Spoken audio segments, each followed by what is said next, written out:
If you're stuck on this SAT math question for more than 20 seconds, save this video now. To solve this question, I'm going to first make a list of equations. First, I'm going to put our first alloy, so F, plus our second alloy, or S, has to equal a total of 50 grams. Now, since the first alloy and the second alloy, as well as the final product, have different amounts of silicon, we need to account for that in our next equation. So for our second equation, I'm going to do 0.3 F because the first alloy has 30% silicon, plus 0.8 S because the second alloy has 80% silicon, equal to 25. Now, why 25? Why not 50 because 50%, or why not 0.5?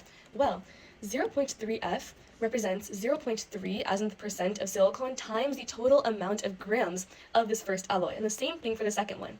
This basically means that this equation is going to figure out the total amount of silicon in the final alloy. In the final alloy, since it's 50% of 50 grams, we know that the amount of silicon in that is going to be 25 grams because 25 is 50% of 50.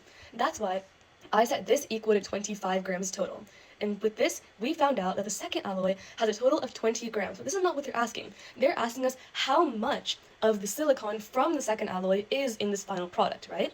To find that, we just need to do 0.8 S. Multiply this 80% essentially with this S value, and we get 16. So our final answer is 16 grams of silicon in the final piece.